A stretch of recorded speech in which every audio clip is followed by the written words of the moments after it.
Praise the Lord. கரங்களை தட்டி நாம் ஆண்டவரை மகிமைப்படுத்தலாமே. கர்த்தர் நல்லவர். ஆமென். ஆண்டவராகிய இயேசுவின் நாமத்தினாலே இந்த காலை வேளை உங்கள் ஒவ்வொருவரையும் வரவேற்கிறேன். நம்முடைய மத்தியில் பிரசன்னமாக இருக்க இயேசு ராஜாவை ஒரு விசை கூட கரங்களை தட்டி நாம் வரவேற்போம்.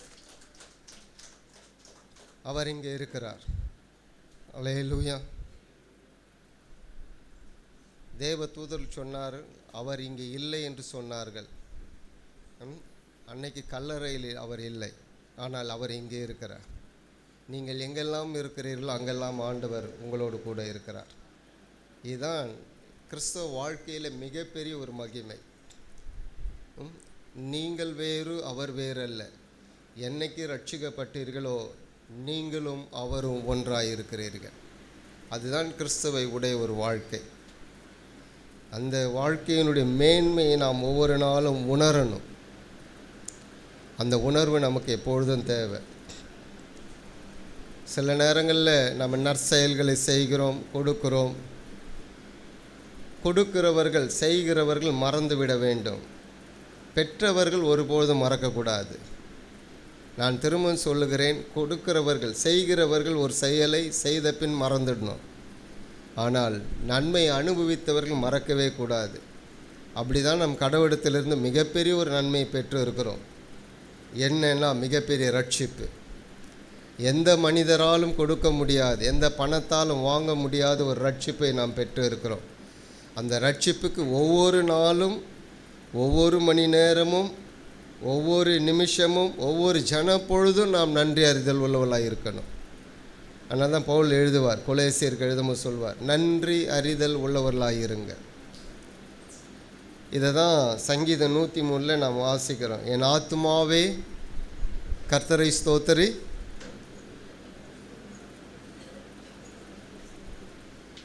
கடைசி வரி என்ன? அவர் செய்த சகல உபகாரங்களை மறவாதே. தன்னோடு பேசிக்கொள்கிற ஒரு அனுபவம். சங்கீதக்காரனுக்கு தன்னோடு பேசிக்கொள்கிற ஒரு அனுபவம் இல்லை. அவர் செய்த ஒன்றையும் நீ மறவாதே. உன் வாழ்க்கையில் என்னெல்லாம் அவர் செய்கிறாரோ அவருக்கு முன்பதாக மாத்திரமல்ல, மனிதர்கள் முன்பதாக நான் நன்றி அறிதல் உள்ளவர்களாக இருக்கணும். சில நேரங்களில் மனிதர்கள் செய்வதை மறப்பதினாலே தான் உறவுகளிலே பிரச்சனைகள் வருகிறது. ஆனால் யார் மறக்கக்கூடாது? நன்மை பெற்றவர்கள் மறக்கக்கூடாது. நன்மை செய்தவர்கள் அது நினைவு கூறவும் கூடாது. அல்லேலூயா. ரெண்டுமே ரொம்ப மிக முக்கியமானது. ஆனால் இன்றைக்கி தலைகீழ மாறிடுது. நான் செஞ்சேன், நான் கொடுத்தேன், நான் பண்ணேன் அப்படின்னு பேசிக்கிட்டு இருப்பாங்க. அந்த வார்த்தை இருக்கவே கூடாது. கர்த்தர் நல்லவர். ஆமென். அவர் ஒருபொழுது நமக்கு சொல்லி காட்டுறதே இல்லை. எல்லாவற்றையும் அவர் நமக்காய் செய்திருக்கிறார். நாம் எப்பொழுதும் அவருக்கு நன்றி உள்ளவர்களாக இருப்போம் என்றால் உண்மையாகவே உறவிலே நாம் நிலைத்திருப்போம். கர்த்தர் நமக்கு நல்லவராகவே இருக்கிறார். அல்லேலூயா. நான் சண்டே ஸ்கூல் எடுக்கும்போது சில நேரங்கள் இந்த பிள்ளைங்க சொல்லுவாங்க, நாங்கள் இங்கேயே இருந்துட்டுமான்வாங்க. அப்படி குடும்பத்தில் பல பிரச்சனைகள் அனுபவிக்கிற பிள்ளைகளும் உண்டு. அந்த பிள்ளைங்களுக்கு ஒரு விடுதலை எங்கன்னா, இந்த சண்டே ஸ்கூலுக்கு வரும்பொழுது அந்த 1 மணி நேரம் அந்த பிள்ளைங்க சந்தோஷமாக இருப்பாங்க. அப்படி நிறைய குடும்பங்கள்லேருந்து வந்த பிள்ளைகள், அப்படிப்பட்ட பிள்ளைகள்லாம் ரட்சிக்கப்பட்டாங்க. அதனால் அந்த மாதிரி இடங்களில் சண்டே ஸ்கூல் டீச்சர் என்றல்ல, தேவனுடைய அன்பை வெளிப்படுத்துகிற பிரதிநிதிகளாக நாம் இருக்கிறோம். ஆசிரியரை தாண்டி கடவுளுடைய பிரதிநிதிகளாக நீங்கள் செயல்பட போகிறீர்கள். அதுதான் ரொம்ப முக்கியம். பிள்ளைகளுக்கு மிக சிறந்தவைகளை கற்றுக் கொடுக்கிறவர்களாக.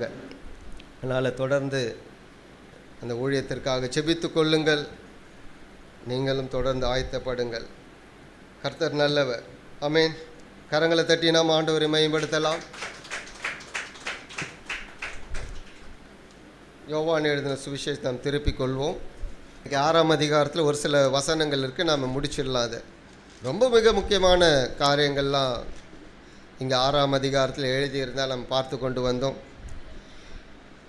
வாசிங்கள். 61லேருந்து 71 வரைக்கும். யாராவது வாசிங்க சத்தமாக. என்ன ஆண்டவர் இங்கே சொல்லுகிறார்? ரொம்ப மிக முக்கியமான ஒரு பகுதி.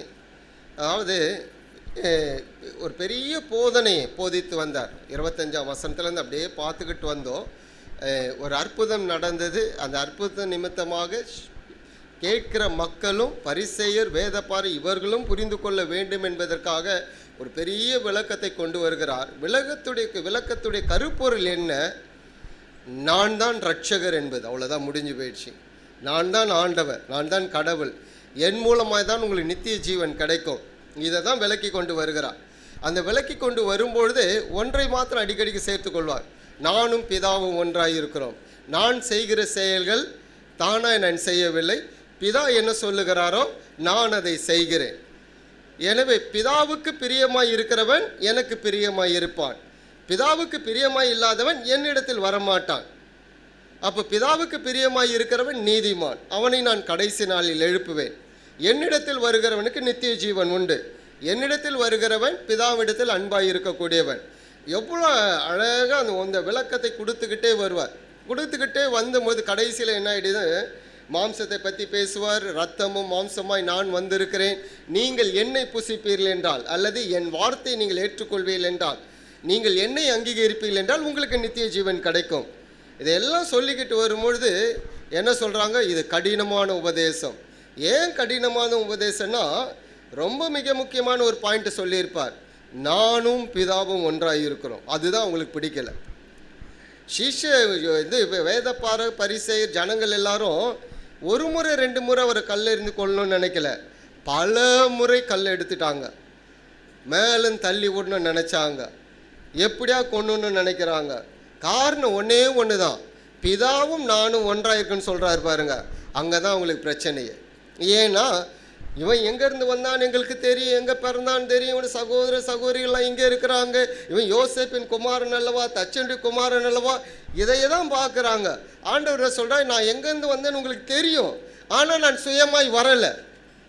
பூமியில் தான் பிறந்தேன் என்று தெரியும், ஆனாலும் நான் சுயமாய் வரலை. என்னை ஒருவர் அனுப்பி இருக்கிறார், அதை நீங்கள் புரிந்து கொள்ளுங்கள், ஏற்றுக்கொள்ளுங்கள். எப்படி ஏற்றுக்கொள்ள முடியும், எப்படி புரிந்து கொள்ள முடியும்? என்னுடைய செயல்களை பாருங்கன்றார். அற்புதங்கள் நடக்கிறது, அதிசயங்கள் நடக்கிறது, இயற்கைக்கு மேற்பட்ட காரியங்கள் நடக்கிறது. இவையெல்லாம் சொல்லுகிறேன், என்னுடைய வார்த்தையை கேளுங்கள். இவை எல்லாத்தையும் ஒட்டுமொத்தமாய் அவங்களுக்கு சொல்லியும் ஆனால் ஏற்றுக்கொள்ள மனதில்லை. ஒருவன் ஏற்றுக்கொள்ள மனதாக இருந்தால் தானே எதையும் ஏற்றுக்கொள்ள முடியும். ஏற்றுக்கொள்ள மனதில்லாதவனுக்கு நீங்கள் பல மணி நேரம் சொன்னால் கூட அவன் காதில் ஏறாது, காதில் ஏறவே ஏறாது. அந்த ஏற்றுக்கொள்ள மனதுள்ளவனுக்கு மாத்திரம்தான் ஏறும். ஏற்றுக்கொள்ளக்கூடிய மனதுள்ளவனுக்கு 1-2 வார்த்தை சொன்னால் கூட அவன் எடுத்துக்குவான். ஏற்றுக்கொள்ளாதவனுக்கு நீங்கள் என்ன தான் காதில் ஊதுனாலும் சரி, பல மணி நேரம் ஊதுனாலும் சரி, அவன் அதை செவிட்டு வெறியம் போல் இருப்பான், ஏற்றுக்கொள்ளவே மாட்டான். அப்படி தான் அன்றைக்கி இருக்கிறாங்க. இவர் எல்லாவற்றையும் சொல்கிறாரு, அற்புதங்கள் இருக்கிறது, அதிசயங்கள் இருக்கிறது. மோசே உங்களுக்கு அப்பத்தை கொடுக்கவில்லை, தேவன் தான் கொடுத்தார். அதே தேவனாகி நான் உங்களுக்கு அந்த அப்பத்தை கொடுத்தேன். நேரடியாக எல்லாவற்றையும் செய்து சொல்லும் பொழுதும் ஏற்றுக்கொள்ள முடியவில்லை. இன்றைக்கும் அப்படிப்பட்ட கூட்டங்கள் இருக்கானா? இருக்குது. அவருடைய சிந்தனைகள் வேறு, செயல்கள் வேறு, எதிர்பார்ப்புகள் வேறு. ஆனால் நாம் எப்படி இருக்கிறோம் என்பதுதான் நமக்கு முக்கியம். அவர்தான் எல்லாவற்றுக்கும் காரணர், அவர்தான் எல்லாவற்றுக்கும் உரியவர். அவரிடத்தில் நமக்கு என்ன கிடைக்கிறது? நித்திய ஜீவன் கிடைக்கிறது. சில நேரங்களில் சுகம் கிடைக்கலாம், சுகம் கிடைக்காமல் போகலாம். அதனால் அற்புதங்களே நடக்கவில்லை என்று யாரும் சொல்ல முடியாது. இன்றைக்கும் மரித்தோர் உயிர்த்தெழப்படுகிறார்களா? உயிர்த்தெழப்படுகிறார்கள். இன்றைக்கும் கொடிய வியாதிகள் குணமாக்கப்படுகிறதா? குணமாக்கப்படுகிறது. எல்லாருக்கும் கிடைக்கிறதா? தெரியாது. ஒருவேளை அற்புதங்கள் நடக்கும் என்றால் அது ராஜ்யத்திற்காக செயல்படக்கூடிய ஒன்று. அற்புதம் நடக்கும் என்றால் அவர்கள் இயேசுவிடம் வருகிறார்கள். இயேசுவோடு இருக்கக்கூடியவர்கள் சில நேரம் சுகம் கிடைக்கலாம், சுகம் கிடைக்காமலும் போகலாம். எத்தனையோ பேருக்கு ஒரு 2 வருஷத்துக்கு முன்பதாக மரித்தார்கள். உண்மையாய் ஊழியம் செய்த ஊழியர்கள்லாம் மரித்தார்கள், சுகம் கிடைக்கவில்லை. அவர்களுக்கு என்ன சலாக்கியம்? நித்திய ஜீவன் கிடைச்சது. கடவுளோடு இருக்கக்கூடிய ஒரு சலாக்கியம் கிடைத்திருக்கிறது. அல்லேலூயா. எனவே கடவுள் யார்? நமக்கு நித்திய ஜீவனை கொடுக்கிறார். அதனால தான் யோவான் நிருபத்திலே எழுதும்போது சொல்லுவார், 1 யோவானில் எழுதும்போது தெளிவாய் சொல்லுவார், அவர் நமக்கு நித்திய ஜீவனை கொடுப்பேன் என்று சொன்னதே மிகப்பெரிய வாக்கு தத்துவம். ஒரே ஒரு வாக்கு தத்துவம் நமக்கு ஆண்டவர் கொடுத்திருக்கிறார். என்ன வாக்கு தத்துவம்? நான் உங்களுக்கு நித்திய ஜீவனை கொடுப்பேன். அவ்வளவுதான். யாருக்கு அந்த நித்திய ஜீவன்? அவரோடு கூட இருக்கிறவர்களுக்கு. இதை சீஷர்களால் ஏற்றுக்கொள்ள முடியவில்லை.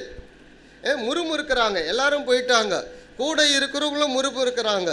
இயேசு கிறிஸ்து அவர்கள் முறுமுறுக்கிறதை கேட்டு சொல்கிறார், இதுவே இதை சொல்றதையே உங்களால் ஏற்றுக்கொள்ள முடியவில்லையே, இப்பொழுதே நான் பிதாவிடத்திற்கு போவேன் என்றால் உங்களுக்கு எவ்வளவு இடரலாக இருக்கும்னு கேட்குறார். நல்லா கவனிச்சு கொள்ளுங்க. நான் இருக்கும் பொழுதே உங்களால் என்னை ஏற்றுக்கொள்ள முடியவில்லை, நீங்கள் என்னை ஏற்றுக்கொள்வீர்கள் என்றால் நான் பிதாவிடத்துக்கு ஏறி போவேன் என்றால் நீங்கள் அப்போ சந்தோஷப்படுவீர்கள். ஆனால் நீங்கள் என்னை ஏற்றுக்கொள்ளவில்லை, ஏற்றுக்கொள்ளாமல் நான் சொன்ன வார்த்தை உங்களுக்கு இடரலாக இருப்பதென்றால் நான் இப்பொழுதே அவரிடத்திற்கு ஏறி போவேன் என்றால் எவ்வளோ பெரிய இடரல் இருக்கும் இல்லை? ஏன்னா அவங்க போக முடியாது, பார்க்கத்தான் முடியும், ஏறி போகிறத இடரலாக இருக்கும். அதுதான் தெளிவாக சொல்கிறாரு. மனுஷகுமாரன் தான் முன்னிருந்த இடத்திற்கு ஏறி போகிறதை நீங்கள் காண்பீர்கள் என்றால் எப்படி இடரலாக எப்படி இருக்கும் சொல்லிட்டு தான் சொல்கிறாரு. மாம்சம் ஒன்றுத்துக்கும் உதவாது. மாம்சம் வெறும் சாப்பிட்டு உயிர் வாழ்வதற்கு தான். ஆனால் ஆவியோ அதுதான் மிக முக்கியமானது. அது உயிர்ப்பிக்க, அதுதான் நித்திய ஜீவனுக்குரியது. நீங்கள் எதை தேடுகிறீர்கள்? மரிப்பதற்குரிய தேடுகிறீர்கள். இவரோ எதை சொல்லுகிறார்? நித்திய ஜீவனுக்குரியதை சொல்லுகிறார். நித்திய காலமாய் வாழ்வதற்குரியதை பற்றி பேசுகிறார். அதனால தான் சொல்லுகிறார், நான் சொல்லக்கூடிய வசனங்கள் ஆவியாயும் ஜீவனாயும் இருக்கிறது. அது உங்களுக்கு ஆவியை தருகிறது, ஜீவனை தருகிறது. இதை ஏற்றுக்கொள்ள வேண்டும், இதை நீங்கள் புரிந்து கொள்ள வேண்டும் என்று தான் தொடர்ந்து ஆண்டவர் பேசிக்கிட்டு வராரு. நான் சொல்லக்கூடிய வார்த்தைகள் ஆவியாயும் ஜீவனாயும் இருக்கிறது. ஆனால் நீங்கள் சாப்பிடக்கூடிய வார்த்தைகள் உங்களை மரணத்துக்கு நேராக கொண்டு போவோம், அது உங்களுக்கு ஜீவன் உண்டாயிருக்காது. இவருடைய வார்த்தை மத்தேயுல அழகாக எழுதுவார்ல, மனுஷன் அப்பத்தினாலே மாத்திரமல்ல தேவனுடைய வாயிலிருந்து புறப்படுகிற ஒவ்வொரு வார்த்தையினாலும் பிழைப்பான். நமக்குரிய மிக முக்கியமான பிழைப்பு எது? அவருடைய வார்த்தை. அவருடைய வார்த்தை மாத்திரம்தான் நம்மை வாழ வைக்கக்கூடிய மாபெரும் சக்தி. அதான் அடிப்படையே அதுதான். வார்த்தை இல்லாமல் ஜீவன் இல்லை. எனவே தான் வார்த்தை குறித்து பலர் அழகாக எழுதியிருப்பார்கள். எபிரேயர் 4:12 வாசிக்கும்போது வார்த்தை வல்லமை உள்ளது என்று. அந்த வார்த்தைக்கு மறைவானது எதுவுமே இல்லை. தன்னை குறித்து ஆண்டவர் சொல்லும்போது நானே வார்த்தையாக இருக்கிறேன் என்று சொல்லுவார். அவர்தான் வார்த்தை. யோவான் 1:1-5 தன்னை குறித்த ஒரு முழுமையான வெளிப்பாடை ஆண்டவர் கொடுத்திருப்பார். நான் யார், எப்படிப்பட்டவர் என்பதை வெளிப்படுத்தி இருப்பார். இப்போ அவர்தான், அவரை புசிக்க வேண்டும். அவர்தான் வார்த்தையாக இருக்கிறார். அவரோடு வாழ்கிறவர்கள் நித்திய ஜீவனை பெற்றுக்கொள்கிறார்கள். எப்பொழுது நித்திய ஜீவன்? மரித்த பிறகு நித்திய ஜீவன் அல்ல. என்னைக்கு நீங்கள் ரட்சிக்கப்பட்டீர்களோ அன்னைக்கே நித்திய ஜீவன் ஆரம்பித்து விட்டது. அன்னைக்கே நித்திய ஜீவனில் தான் நம்ம வாழ்ந்து கொண்டு இருக்கிறோம். அவரோடு கூட வாழ்ந்து கொண்டு இருக்கிறோம். வாக்கு பண்ணினவர் அவர் தான், கொடுக்கிறவர் அவர் தான். அதற்காக அவர் செய்ய வேண்டியதை அனைத்தையும் செஞ்சு முடிச்சிட்டார். இனி செய்ய வேண்டியது ஒன்றுமில்லை, செய்ய வேண்டியவர்கள் நாம் தான். நாம் மாற வேண்டும், நம்முடைய எண்ணங்களை மாற்றிக்கொள்ள வேண்டும், சிந்தனைகளை மாற்றிக்கொள்ள வேண்டும், இன்னும் அவரை அறிய வேண்டும், இன்னும் அவரை புரிந்து கொள்ள வேண்டும். இதுதான் நம்முடைய நோக்கமாக இருக்கணும். 64 பாருங்க. ஆகிலும் உங்கள் விசுவாசிகள் சிலர் உண்டு, விசுவாசியாதில் இன்னார் என்று தம்மை காட்டி கொடுப்பேன் இன்னார் என்று ஆதி முதலாக இயேசு அறிந்தபடியால். இது யோவான் கமெண்ட்ரி எழுதுறாரு. அநேகர்னா நிறைய பேர் விசுவாசிக்காமல் இருந்தாங்க. அவர் யூதாஸை பற்றி இங்கே பேசலை. ஆனால் யோவான் என்ன பண்ணுறாரு, அதை எழுதுறார். அவருடைய கமெண்ட்ரி இங்கே கொண்டு வருகிறார். பிறகு ஆண்டவர் யூதாஸ் காரியத்தை பற்றி பேசுகிறாரு. 12 பேரை பற்றி பேசும்பொழுது அதில் ஒருவனாகி யூதாஸை பற்றி ஆண்டவர் தெளிவாய் பேசுகிறார். இங்கே பேசும்போது என்ன, அநேகர் அவரை விசுவாசிக்கவில்லை என்பது உண்மை. நேரடியாக இயேசு வந்திருக்கிறார், நேரடியாக அற்புதங்கள் அடையாளங்கள் நடக்கிறது. ஜனங்கள் அதை பார்க்கிறார்கள். ஜனங்கள் எல்லாரும் சொல்லுகிறார்கள், உலகம் உண்டான முதற்கொண்டு இப்படி இல்லை.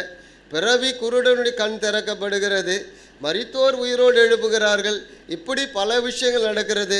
நமக்கு மத்தேயு, மார்க்கு, லூக்கா, யோவானில் எழுதின அற்புதங்கள் எல்லாம் ஏதோ ஒரு % கூட இருக்காது. இல்லை, 3.5 ஆண்டு காலம் அவர் செய்தது ஏகப்பட்டது செஞ்சிருக்கார். யோவான் தன்னுடைய புஸ்தகத்தில் எழுதுகிறார், இயேசு செய்தவைகள் எல்லாவற்றையும் எழுதுவோம் என்றால் புஸ்தகம் உலகம் கொள்ளாது அப்படின்வார். அப்படின்னா அவ்வளோ விஷயங்களை செய்திருக்கிறார். எது அவங்களுக்கு பிடிச்சதோ, எது அவங்களுக்கு நின்னதோ அதை மாத்திரம் என்ன பண்ணியிருக்காங்க, எழுதி வைத்திருக்காங்க. ஒருவேளை மத்தேயு மாத்திரம் புஸ்தகம் எழுதினா பல புஸ்தகங்களை மத்தேயு எழுதியிருக்கணும். அவ்வளோ விஷயங்கள் ஆண்டவர் செய்திருக்கிறார். காரணம் என்ன? தன்னை ஆண்டவராய் வெளிப்படுத்துகிறார். அவர்கள் எப்படியாகிலும் தன்னை நம்ப வேண்டும், விசுவாசிக்க வேண்டும். நான் தான் அவர் என்பதை நம்ப வேண்டும். ஆனால் நம்ப முடியலை. அந்த ஐ என்கிற ஸ்டேட்மெண்ட்டை அதிகமாக ஆண்டவர் பயன்படுத்துகிறார். எந்த யூதனும் பயன்படுத்த மாட்டான். நான் என்று சொல்லுகிறான், நான் தான் அவர் என்று சொல்லுகிறான். ஆனால் நம்ப முடியவில்லை. அநேகர் விசுவாசியாக இருந்தார்கள். சொல்லிட்டு என்ன சொல்கிறாரு, ஒருவன் என் பிதாவின் அருளை பெறாவிட்டால் என்னிடத்தில் வரமாட்டான் என்று இது நிமித்தமே நான் உங்களுக்கு சொன்னேனே. ஏற்கனவே சொல்லிட்டார்ல. என்ன சொல்லிட்டாரு, பிதாவிடத்திலே பிரியமாக இருக்கவன் என் இடத்துல வருவான். அதுதான் பிதாவின் அருள். பிதாவிடத்தில் பிரியமாக இல்லாதவன் என்கிட்ட வர முடியாது. அப்போ பரிசேய சதுசேய வேத பாரர்கள்லாம் யாருக்கு விரோதமாக இருக்காங்க? ஏற்கனவே பிதாவாகிய தேவனுக்கு விரோதமாக இருக்கிறார்கள், அவருடைய கட்டளைக்கு விரோதமாக இருக்கிறார்கள். ஆண்டவர் எத்தனை தீர்க்கதரிசிகளை அனுப்பினார். தீர்க்கதரிசிகளை விட்டு வச்சாங்க. எதற்கு தீர்க்கதரிசிகளை அனுப்பினார்? தீர்க்கதரிசியோட வேலை 3 வேலை. ஒன்று என்ன சொல்லுவாங்க, அவள் செய்கிற தவறை சுட்டி காட்டுவார்கள். நீங்கள் இதெல்லாம் தவறு செய்கிறீங்க, இதெல்லாம் மனம் திரும்புங்கள் என்று அழைப்பு கொடுப்பார்கள். ரெண்டாவது என்ன சொல்லுவாங்க, நீங்கள் தவறு செஞ்சீங்கன்னா இந்த தண்டனை வரும்னுவாங்க, தண்டனை பற்றி பேசுவார்கள். மூன்றாவது போதனை, கடவுளுடைய வார்த்தையை பற்றி பேசுகிறார்கள். இவர்களுக்கு பேர் தான் தீர்க்கதரிசிகள். நீங்கள் எந்த தீர்க்கதரிசி எடுத்து பாருங்கள், இந்த 3 விஷயங்கள் தான் அவங்களுக்குள்ளே இருக்கும். அவர்கள் தவறாய் போகிறது, தவறுகளை சுட்டி காட்டுவார்கள், அதற்கு தண்டனை சொல்வார்கள், கடவுளுடைய வார்த்தையை போதிப்பார்கள். இதுதான் தீர்க்கதரிசி வேலைகள். அப்போ இன்றைக்கி தீர்க்கதரிசிகள் இருக்காருலாம் பார்த்துங்க. தன்னை தீர்க்கதரிசி அழைத்து கொள்கிறவர்கள், உன் மாடு காணாமல் போச்சு, உன் கோழி காணாமல் போச்சு, இதெல்லாம் தீர்க்கதரிசனம்லாம் கிடையாது. இது 1ஆம் தேதியான அள்ளி விடுறாங்க பாருங்கள், என்னத்தை அள்ளி விடுவாங்கன்னு தெரியாது. அதுவும் ஒருத்தருக்கு ஒருத்தர் சொல்கிறாரு, இன்னொருத்தருக்கு ஆண்டவர் இன்னொருத்தர் சொல்லுவார். அதே விஷயத்தை இன்னொருத்தருக்கு மாற்றி ஆண்டவர் சொல்லுவார். இப்படி வேறு ஆண்டவர் விளையாடுறாரு போல தீர்க்கதரிசியில். நீங்கள் கேட்டு பாருங்கள், இந்த 1ஆம் தேதி யாரெல்லாம் அள்ளி விட்டாங்கன்னு. 2020 அள்ளி விட்டாங்கல்ல, அள்ளி விட்டாங்க. ஆனால் நிறைய பேர் அள்ளிட்டு போயிடுச்சு அந்த வருஷம். லட்சங்களில் சம்பாரிச்சவெல்லாம் சோறு கிடைக்குமான்னு மொட்டை மாட்டில் நின்று இருந்த நாட்கள் உண்டு. ஏன்னா வெளியே போக முடியாது, வெளியே போகிறது அனுமதி கிடையாது. பார்த்துருக்கீங்களா அந்த வீடியோலாம்? இந்த ஹெலிகாப்டரில் வந்து சோறு போட்டால் எனக்கு கிடைக்குமான்னு கையை நீட்டினவங்களாம் உண்டு. எல்லாமே மூடப்பட்டாயிடுச்சுல, கம்பெனிகள் மூடப்பட்டாயிடுச்சு, கடைகள் மூடப்பட்டாயிடுச்சு. இப்படி தான் இருந்துச்சு பாருங்கள். ஆனால் அந்த வருஷத்தில் தீர்க்கதரிசி சொன்னதில் எப்படி தெரியுமா இருந்துச்சு, தங்கம் விளைகிறதே வருஷமாக அது தங்கமாக விளைஞ்சிது, பணங்கள் தான் விளைஞ்சிது அன்னைக்கு. போய் பாருங்கள். ஏன் இதை சொல்கிறாங்க? தங்களை பெரியவர்களை காண்பிப்பதற்கு. யார் தீர்க்கதரிசிகள்? ஒருவனுடைய தவறை சுட்டி காட்டுவது. நீ தவறிலே இருந்தால் இந்த தண்டனை வரும் என்று சொல்வார்கள். மனம் திரும்புதலுக்கு ஏற்ற அழைப்பை கொடுப்பார்கள், கர்த்தருடைய வார்த்தை போதிப்பார்கள். இவர்களுக்கு பேர் தான் தீர்க்கதரிசி. இதை தான் ஏசியா செய்தார், எரேமியா செய்தார், எசேக்கியேல் செய்தார். இதுதான் அவங்க செஞ்சாங்க. மேற்கொண்டு யார்? ஓசியா, மல்கியா, இவங்கெல்லாம் வாசிக்கும் பொழுது, ஆபக்கூக்கு, சகரியா, இவங்கெல்லாம் வாசிக்கும் பொழுது என்ன பார்க்கிறோம்? அதை தான் பார்க்கிறோம். கடவுள் உங்களுக்கு என்னவாக இருக்கா? கடவுளுடைய விருப்பம் உங்களை குறித்து என்ன? நீங்கள் வாழ்கிறது, நீங்கள் நலமாய் இருப்பதான் கடவுளுடைய விருப்பம். நீங்கள் மனம் திரும்பினால் நலமாய் இருப்பீர்கள். இதை பற்றி தான் நிறைய பேசியிருப்பாங்க. ஆனால் ஏற்றுக்கொண்டார்களா? ஏற்றுக்கொள்ளவில்லை. தீர்க்கதரிசி கொலை செய்தார்கள். ஆண்டவர் சொல்கிறார், தீர்க்கதரிசி கொலை செய்தவர்களுக்கு பிள்ளைகளாகும், அவர்களுக்கு சமாதியை கட்டினவர்களாய் நீங்கள் இருக்கிறீர்கள்வார். இப்படி தான் சொல்லுவார். இவரே வந்திருக்கார். தீர்க்கதரிசிகள் மூலமாய் வெளிப்படுத்தின தேவன் தன்னை நேரடியாக வெளிப்படுத்துகிறார். ஏற்றுக்கொள்ள முடியவில்லை. ஏன் ஏற்றுக்கொள்ள முடியவில்லை? கடவுளையே அவர்கள் அங்கீகரிக்கவில்லை. மோசேயின் மூலமாய் கொடுக்கப்பட்ட நியாயப்பிரமாணத்தையும் ஏற்றுக்கொள்ளலை. ஏற்றுக்கொண்டால் தானே தேவன் மேலே அன்பு இருக்கும். எனவே பிதாவிடத்திலே உங்கள் அன்பு இல்லை, பிதாவிடத்தில் நீங்கள் அன்பாய் இல்லாவிட்டால் என்னிடத்தில் எப்படி அன்பாய் இருப்பீர்கள்? எனவே ஏற்கனவே சொன்னேன், ஒருவன் பிதாவின் அருளை பெறாவிட்டால் அவன் என்னிடத்திற்கு வரமாட்டான். முடிஞ்சு போயிடுச்சுன்றார். இதுதான் உங்களுடைய நிலைமைன்ட்டார். சொல்லிட்டு கடைசியாக சாகிறதுக்கு முன்பதாக ஏசு எதை பார்த்து கண்ணீர் விட்டார் தெரியுமா? எருசலேமை பார்த்து கண்ணீர் விட்டார். எப்படி சொல்லி கண்ணீர் விடுறார்? கோழி தன் குஞ்சுகளை சேர்க்கும் வண்ணமாக எத்தனையோ முறை சேர்த்து கொள்ள மனதாக இருந்தேன், உங்களுக்கோ வருறதுக்கு மனதில்லை. கண்ணீர் விட்டார். அவளுக்கு வரப்போகிற அழிவு. கர்த்தருடைய ஜனம் என்று சொல்லிக் கொள்கிறவள் மாய்மாலம் பண்ணி கொண்டிருக்கார்கள். அப்பேற்பட்டவளை பார்த்து கண்ணீர் விட்டார். லேலூயா. நாமும் அவருக்கு வேதனை உண்டாக்கக்கூடாது. அவர் வேதனைப்படுகிறாரா? வேதனைப்படுகிறார். அவர் துக்கப்படுகிறாரா? துக்கப்படுகிறார். அவர் மனஸ்தாபப்படுகிறாரா? மனஸ்தாபப்படுகிறார். அவர் ஆவியாக இருக்கிறார். எல்லா உணர்வுகளும் அவருக்கு இருக்கிறது. லேலூயா. அவருடைய நாமம் தூஷிக்கப்படாதபடிக்கு நாம் நடந்து கொள்ள வேண்டும். பவுல் நிருபத்தில் எழுதும்போது சொல்வார், தேவனுடைய நாமம் உங்கள் மூலமாக தூஷிக்கப்படக்கூடாது, உங்கள் நாமமும் தூஷிக்கப்படக்கூடாது. அவருடைய சித்தத்தை செய்கிறவர்களாக இருக்க வேண்டும். என்ன சித்தம்? அவருடைய வார்த்தை தான் அவருடைய சித்தம். எல்லாவற்றையும் எழுதி கொடுத்திருக்கிறார். அல்லேலூயா. எனவே ஒருவன் பிதாவின் அருளை பெறாவிட்டால் அவரிடத்தில் வர முடியாது. அது என்ன நடக்குது? அது முதல்ல அவருடைய சீஷர்கள் அநேகர் அவரோடு கூட நடாமல் பின்வாங்கி போனார்கள். எத்தனையோ பேர் இருந்தாங்க சீஷல்னும் போது, 120 பேர், 72 பேர், பலர் இருந்தாங்க. எல்லாரும் பின்வாங்கி போயிட்டாங்க. கடைசி எத்தனை பேர் மிஞ்சிருக்காங்க? 12 பேர். 12 பேரை பார்த்து கேட்குறார் இயேசு 12 நோக்கி, நீங்களும் போய்விட மனதாக இருக்கிறீர்களோ? நீங்களும் போயிட போகிறீங்களோ அப்படின்னு கேட்குறார். உடனே பேதுரு 12 பேருடைய குரலாக, பேதுரு தான் பேசலை, 12 பேருடைய குரலாக பேசுகிறார். என்ன சொல்லுகிறார்? அவருக்கு பிரயோஜனமாக, ஆண்டவரே, யாரிடத்தில் நாங்கள் போவோம்? நித்திய ஜீவ வசனங்கள் உம்மிடத்தில் உண்டு. என்ன இருக்கு உம்மிடத்தில்? நித்திய வாழ்வு கொடுக்கக்கூடிய வார்த்தைகள் உம்மிடத்தில் இருக்கிறது. எங்கள் வாழ்வு நித்திய வாழ்வை அடையும்படிக்கு அதற்கு அடிப்படையாக இருக்கக்கூடிய வார்த்தைகள் உம்மிடத்தில் தான் இருக்கிறது. நாங்கள் எங்கே போவோம்? சொல்லிட்டு 2 வார்த்தைகளை சொல்லுகிறார். நீர் ஜீவனுள்ள தேவனுடைய குமாரனாகிய கிறிஸ்து என்று நாங்கள் விசுவாசித்தும் அறிந்தும். இந்த 2 வார்த்தை ரொம்ப மிக முக்கியமானது. பேதுரு பேசக்கூடிய பெரிய வெளிப்பாடு இல்லை. மத்தேயில சொன்னார்ல வெளிப்பாடு, அந்த வெளிப்பாடு இல்லை. மத்தேயு 18ஆம் அதிகாரத்தில் என்ன சொன்னார்? ஜனங்கள் எல்லாரும் என்ன யார் என்று சொல்லுகிறாள்? இயேசு கேள்வி கேட்டார்ல. சிலர் உம்மை எலியா என்று சொல்லுகிறார்கள், சிலர் உம்மை தீர்க்கதரிசி ஒருவர் என்று சொல்லுகிறார்கள். இப்படி எல்லாம் சொல்லிட்டு வருவாங்க. இயேசு சீஷர்களை பார்த்து கேட்பார், நீங்கள் என்னை யார் என்று சொல்லுகிறீர்கள்? உடனே இயேசு பேதுரு என்ன சொல்வார்? என்ன சொன்னார்? சொல்லுங்க, சத்தமாக சொல்லுங்க. நீர் ஜீவனுள்ள தேவனுடைய குமாரனாகிய கிறிஸ்து. உடனே ஆண்டவர் என்ன சொன்னார்? இது மாம்சமும் ரத்தம் உனக்கு வெளிப்படுத்தவில்லை. யார் வெளிப்படுத்தினா? பரலோகத்தில் இருக்க பிதா வெளிப்படுத்தினா. இங்கே அந்த வெளிப்பாடு அல்ல, இங்கே வெளிப்பாடு அல்ல, இங்கே வாழ்க்கை முறை அறிவை காட்டுகிறது. இங்கே பேதுரு சொல்வது 12 பேரின் குரலாய் சொல்லக்கூடிய வார்த்தை எதுன்னா, பிதா கொடுத்த வெளிப்பாடு அல்ல, இவங்க அவரோடு வாழ்ந்துக்கிட்டு இருக்காங்க பாருங்க, அந்த வாழ்க்கை முறையினுடைய வார்த்தை அது. என்ன சொல்லுகிறார்? நீ ஜீவனுள்ள தேவனுடைய குமாரனாய் கிறிஸ்து என்று நாங்கள் விசுவாசித்து இருக்கிறோம், அதனால தான் நாங்கள் உங்களோட கூட இருக்கிறோன்றார். நீர்தான் கடவுள் என்பதை நாங்கள் அறிஞ்சுக்கிட்டோம், நீர்தான் ஆண்டவர் என்பதை நாங்கள் அறிஞ்சுக்கிட்டோம், நாங்கள் அதை நம்புகிறோம், எனவே நாங்கள் உங்களோடு வாழ்ந்து கொண்டு இருக்கிறோம். 2 வார்த்தை பயன்படுத்துகிறோம், விசுவாசித்தும் அறிந்தும் இருக்கிறோம். தமிழில் சில நேரங்களில் அதோடைய அர்த்தம் சரியாக நமக்கு போடப்படல. அறிந்து, அதாவது உம்மை நாங்கள் சரியாய் புரிந்து கொண்டு இருக்கிறோம், உம்மை நாங்கள் உணர்ந்து கொண்டு இருக்கிறோம், நீர்தான் அவர் என்பதை உணர்ந்து கொண்டு இருக்கிறோம், அல்லது நாங்கள் உம்மோடு வாழ்ந்து கொண்டு இருக்கிறோம். நாங்கள் விசுவாசித்து மாத்திரமல்ல, நாங்கள் உம்மோடு வாழ்ந்து கொண்டு இருக்கிறோம், நீர்தான் அவர். இதில் பாரபட்சமே இல்லை. அதாவது விடுபடாத ஒரு சொற்றொடர், ஆழமான ஒரு சொற்றொடர் பயன்படுத்துகிறார்.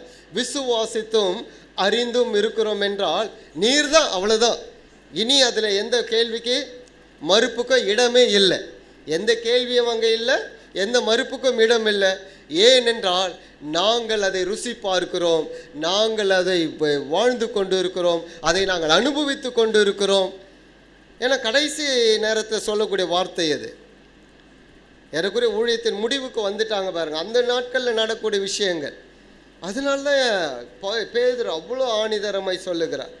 அப்போ ஒரு மனிதன் உண்மையாகவே கிறிஸ்துவை முழுமையாக அறிந்திருக்கிறானா? இன்னும் இல்லை. நாமளும் முழுமையாக அறிஞ்சிருக்கோமா? இன்னும் இல்லை, அறிந்து கொண்டே இருக்கிறோம். அவர் விசுவாசம், அவர் தான் ஆண்டவர்னு தெரியும், அது ஒரு பகுதி. அவர் தான் கடவுள் என்று அறிந்து நாம் விசுவாசத்தினால்தான் ரட்சிக்கப்பட்டு இருக்கிறோம், அது ஒரு பகுதி. நாம் இன்னும் அவரை அறிந்திருக்கிறோமா, புரிந்து இருக்கிறோமா? இன்னும் அவரை குறித்ததான ஒரு முழுமையான அறிவுக்குள்ளே, அந்த புரிதலுக்குள்ளே நாம் போயிருக்கிறோமா? இல்லை, போய்கொண்டே இருக்கிறோம்.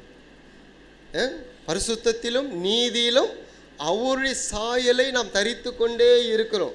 பரிசுத்தமாயிட்டோமா? இல்லை, ஆனால் நமக்கு பேர் பரிசுத்தவான்கள். முழுமையாய் நீதியை செய்கிறோமா? இல்லை, நமக்கு நீதிமான்கள். ஏன் நீதிமான்கள் பெயர் வைக்கப்பட்டிருக்குது? நீதியை செய்யுங்கள். ஏன் பரிசுத்தவான்கள் பெயர் பெற்றிருக்கு? பரிசுத்தமாய் வாழுங்கள்.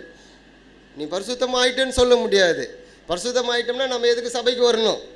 வீட்லேயே உட்காந்துக்கலாம், நான் பரிசுத்தவான், அவ்வளோதான், முடிஞ்சு போயிடுச்சு. யாரும் பரிசுத்தவான் அல்ல. நாம் போய்கொண்டே இருக்கிறோம். நமக்கு வைத்திருக்க வழியிலே நாம் போய்கொண்டே இருக்கிறோம். நமக்கு வகுத்திருக்க பாதையில் நாம் போய்கொண்டே இருக்கோம். இடர்கள் வருகிறது, முள் இருக்கிறது, குறுக்கு இருக்கிறது, பிரச்சனைகள் இருக்கிறது, பலவிதமான எதிர்ப்பு சக்திகள் இருக்கிறது, பலவிதமான வார்த்தைகள் நம்மை நோக்கி வந்து கொண்டு இருக்கிறது. இவை எல்லாவற்றையும் தள்ளி தள்ளி தள்ளி விட்டு ஒரு போராட்டத்தோடு தான் வாழ்ந்து கொண்டிருக்கோம். இதுதான் உண்மையாய் வாழக்கூடிய ஒரு வாழ்க்கை. உண்மையாக வாழ்வோம் என்றால் போராட்டம் உண்டு. நீங்கள் உண்மை இல்லைன்னா போராட்டமே வராது. யாருக்கு போராட்டம் வராது? யாருக்கு பிரச்சனை வராது? யாருக்கு உபத்திரம் வராது? எப்படி வேணாலும் வாழலாம். நீங்கள் வாழ ஆரம்பிச்சிங்கன்னா பிரச்சனையே கிடையாது உங்களுக்கு. ஆனால் ஒன்று கிடைக்காது, அவரோடு இருக்க உறவு கிடைக்காது. முடிஞ்சு போயிடுச்சு, அவ்வளோதான். உலகத்தில் எல்லாத்தையும் அனுபவிச்சுட்டு போயிடலாம், மனம் போன போக்கில் வாழ்ந்துட்டு போயிடலாம், கிறிஸ்தவன் என்ற போர்வையில் வாழ்ந்துட்டு போயிடலாம், மக்களுக்கு தங்கள் நல்லவர்களாய் காட்டிக்கிட்டு போயிடலாம், வேஷம் போட்டு போயிடலாம். ஆனால் யாரை ஏமாத்துறோம்னு நம்ம நினைக்கிறோம்? கடவுள் இல்லை, நம்மை நாம் ஏமாற்றிக்கொள்கிறோம், அவ்வளவுதான். அப்போ உண்மையாக இருப்போம் என்றால் நான் இன்னும் அவரை அறிய வேண்டும், நான் இன்னும் அவரை அறிய வேண்டும். பவுலர் தான் சொல்கிறார்ல, எனக்கு லாபமாய் இருந்தவைகளெல்லாம் நஷ்டம் என்றும் குப்பையுமாய் எண்ணுகிறேன். எனக்கு ஒரு நோக்கம் இருக்கிறது, நான் இன்னும் அவரை அறிய வேண்டும், இன்னும் அவரை அறிய வேண்டும். நான் இன்னும் ஓட வேண்டிய ஓட்டம் இருக்கிறது. நான் அடைந்தாயிற்று, எல்லாவற்றையும் பெற்றுக்கொண்டேன் என்று நான் எண்ணாதபடிக்கு, நான் எதற்காக பிடிக்கப்பட்டேனோ அதை பிடித்து கொள்ளும்படிக்கு ஆசையாய் தொடர்கிறேன். ஆசையாய், எவ்வளோ நல்ல வார்த்தைகள் பாருங்கள், பவுலுடைய வார்த்தை. அவ்வளோ அறிவு. 3ஆம் ஆண்டு வரைக்கும் எடுத்துக்கொள்ளப்பட்டார். வாக்கு கடங்காத வார்த்தைகளை கேட்டார். என்ன வார்த்தைகளை கேட்டார்னு தெரியல, அவர் விளக்கலை. 3ஆம் ஆண்டு வரை எடுத்துக்கொள்ளப்பட்டார். தேவனுடைய பல வெளிப்பாடுகளை பெற்றுக்கொண்ட ஒரு மனிதர். அரபு வனாந்தத்துக்கு போய் பல நாட்கள் கடவுளோடு இருந்த மனிதர். அவர் சொல்கிறாரு, நான் அடைந்தாயிற்று, எல்லாத்தையும் பெற்றுக்கொண்டேன், நான் எண்ணாதபடிக்கு நான் தொடருகிறேன். நான் எதற்காக பிடிக்கப்பட்டனோ அதை பிடித்து கொள்ளும்படிக்கு நான் தொடருகிறேன். இதுதான் அவருடைய வார்த்தை. கொஞ்சமாவது நாம் அறிந்திருக்கிறோமா? நமக்கு நிறைய சாட்சிகள் இருக்கிறது. நம்ம நிறைய தடவை சொல்லுவோம், ஷாத்ராக் மேஷாக் ஆபேத்நேகோ. வேறு விதத்தில் நம்ம எடுத்துக்கொள்வோம். பட் ஷாத்ராக் மேஷாக் ஆபேத்நேகோ, அனனியா மிஷாவேல் தான் அவங்களுக்கு பேர். ஷாத்ராக் மேஷாக் ஆபேத்நேகோன்றது யார் வச்ச பேர்னா நேபுகாத் நேச்சர் வச்ச பேர். நேபுகாத் நேச்சர் பெல்தெஷார்னு தானியலுக்கு பேர் வச்சார். ராஜாவை காப்பவன்னு பேர். தானியல் என்பது எபிரே பேர். ஆனால் அவருக்கு என்ன தான் பேர் மாற்றினார்? அந்த பேரை இன்னொரு பேரை மாற்றிட்டார். எப்பவுமே கொண்டு போனாலுமே ஒரு அடிமைகளுக்கு அவங்க கலாச்சாரத்தை கற்றுக் கொடுப்பாங்க, அவங்களுடைய மொழியை கற்றுக் கொடுப்பாங்க, அவங்க வைக்கிறதா சட்டம் எல்லாமே. இங்கே இருக்கிறதெல்லாம் நான் இப்படி தான் இருந்தேன்னா அங்கே ஒத்து வராது. அப்போ இவங்க ஷாத்ராக் மேஷாக் ஆபேத்நேகோ பல நாட்களாக உருவாக்கின ஒரு சிலை.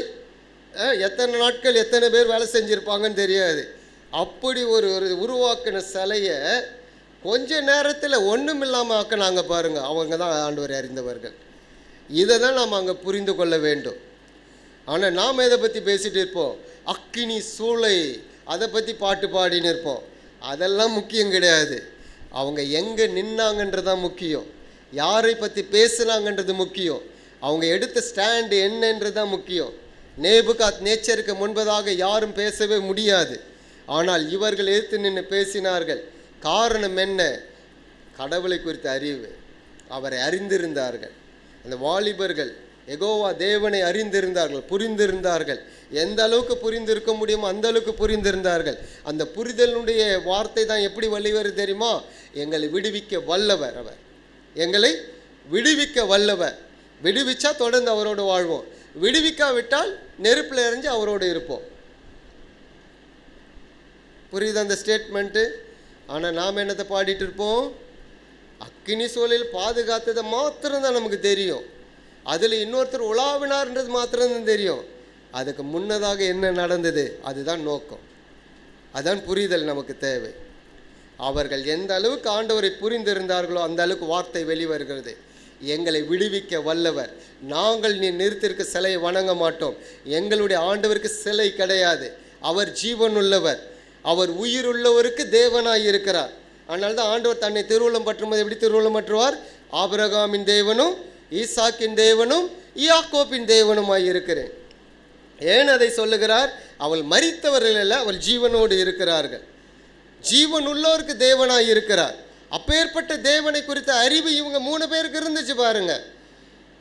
சிறைப்பட்டு போன வாலிபர்களுக்குள்ள அந்த இருந்துச்சு. யூதாவிலிருந்து சிறைப்பட்டு போனார்கள் பாபிலோனுக்கு. அவர்களுக்கு தெரியுது கர்த்தரை குறித்ததான அறிவு. அந்த அறிவு பரிசேய சதுசேயருக்கு இல்லை, வேதத்தை போதிக்கிறவன் சொல்றவங்களுக்கு இல்லை. அவர்கள் அறிந்திருந்தார்கள். அறிந்திருந்ததுனால தான் நேபுகாத் நேச்சருக்கு முன்பதாக சொல்லுகிறார்கள், கொஞ்ச நேரத்தில் அந்த சிலை ஒன்றுமில்லை என்பதை நேபுகாத் நேச்சர் புரிய வச்சாங்க. அந்த நேபுகாத் நேச்சர் அவருடைய வாயிலே சொல்லுகிறார், ஷாத்ராக் மேஷாக் ஆபேத்நேகோவின் தேவனுக்கு ஒப்பான தேவன் இந்த பூமியில் ஒருவரும் இல்லை, ஒருவரும் இல்லை. யார் அதை விளங்க பண்ணினது? அந்த 3 புருஷர்கள் விளங்க பண்ணினார்கள். அக்கினி சூளை காப்பாற்றப்பட்டாங்களோ காப்பாற்றப்படலை அது முக்கியம் கிடையாது. அவங்க முதல்ல எடுத்த ஸ்டாண்ட் இருக்க பாருங்க, அது நிமித்தம் தான் காப்பாற்றப்பட்டார்கள்.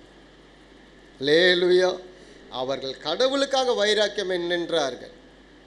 ஏன் ஆண்டவர் அவர்களை காப்பாற்றினார், ஏன் அவர்கள் புரிய வைத்தார்? நேபுகாத் நேச்சருக்கு புரியணும், அது கடவுள் ஒருவர் இருக்கார்னு புரியணும்.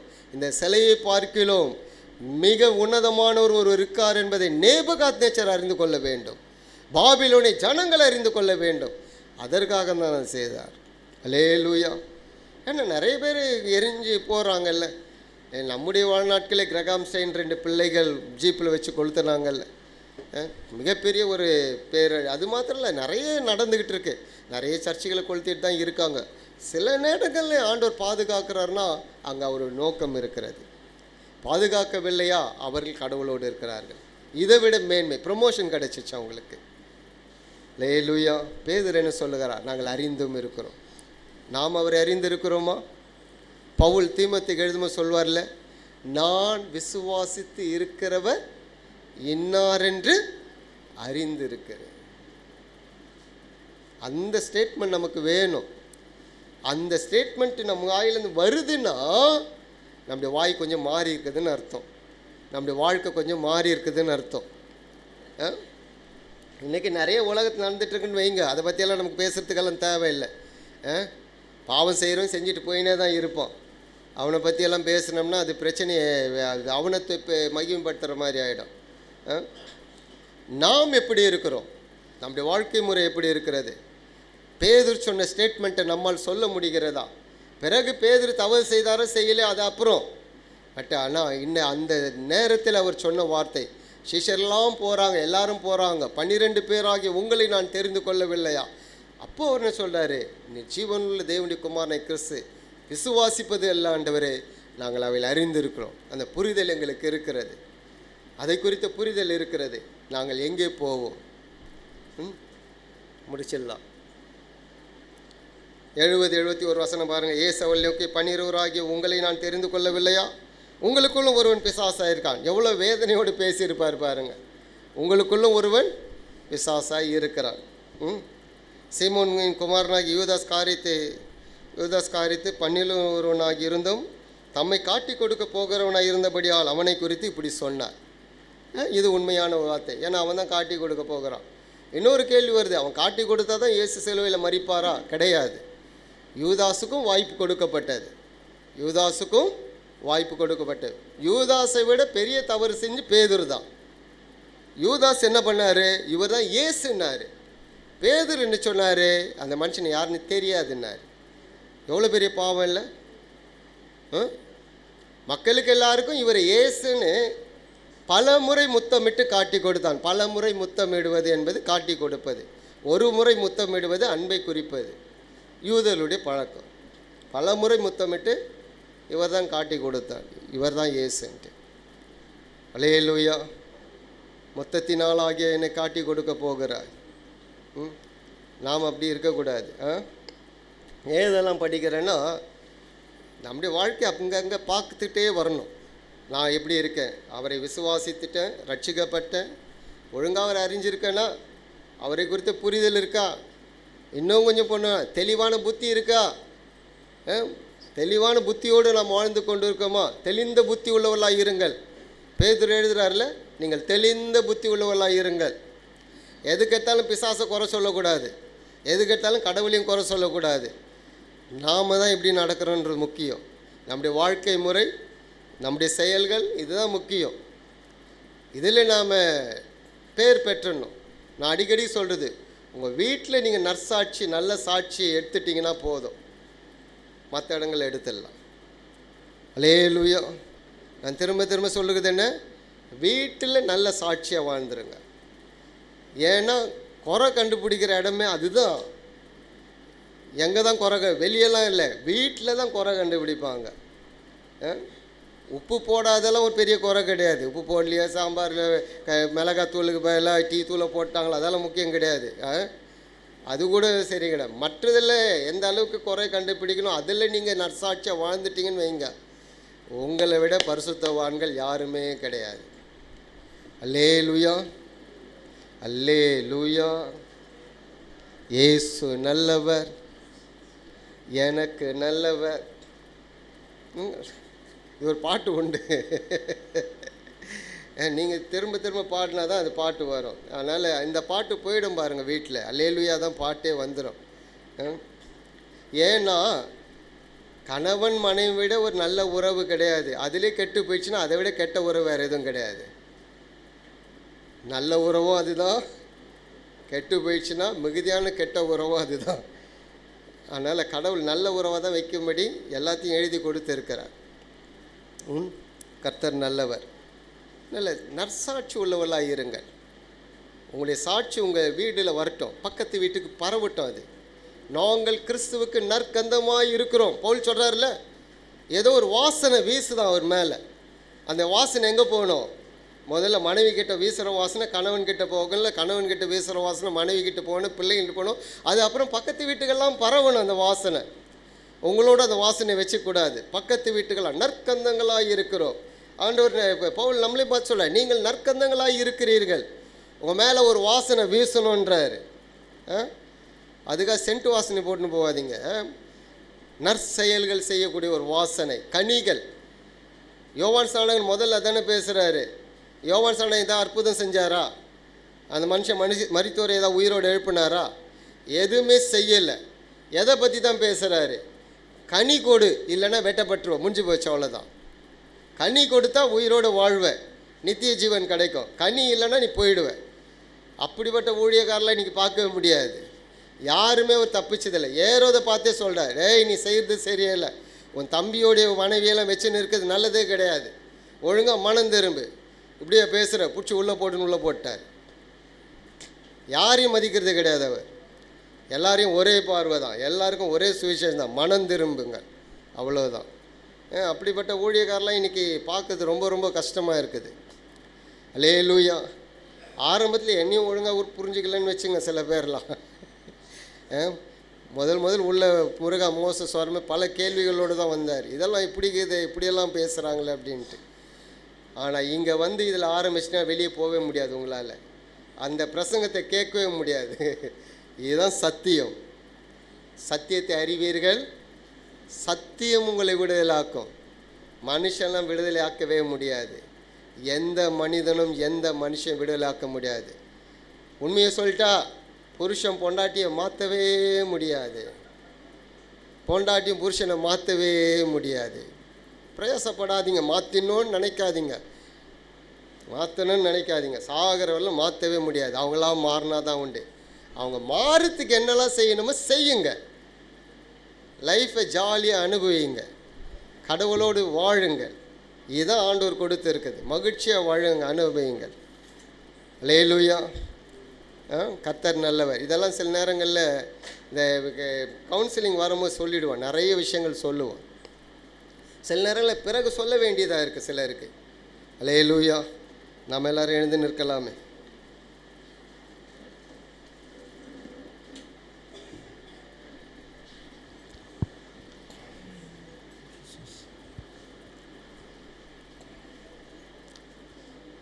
சற்று உங்களை உணர்ந்து பாருங்கள்.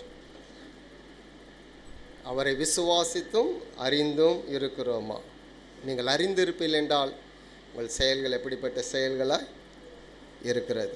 கரங்களை உயர்த்தி ஆண்டவருக்கு நன்றி என்று சொல்லலாமே. Thank you Lord. மக்கள் நாங்கள் நன்றி செலுத்துகிறோம். மக்கள் நாங்கள் நன்றி செலுத்துகிறோம். பிதாவே, நாங்கள் மெய் துதிக்கிறோம். இந்த காலை ஆராதனைக்காக நன்றி செலுத்துகிறோம். மற்றும் நடத்தினீர், பாதுகாத்தீர், போஷித்தீர், எங்களை ரட்சித்தீர், எங்களை நல்ல சுகத்தை கொடுத்திருக்கிறீர். மக்கள் நாங்கள் நன்றி என்று சொல்லுகிறோம். சபையார் அனைவரும் ஒப்பு கொடுக்கிறோம். தனித்தனிய குடும்பமாக சிறு பிள்ளைகளை அர்ப்பணிக்கிறோம். தொடர்ந்து நடத்துவீராக. தெய்வீக பாதுகாப்பு இருக்கட்டும், இந்த வழிநடத்தல் இருக்கட்டும்.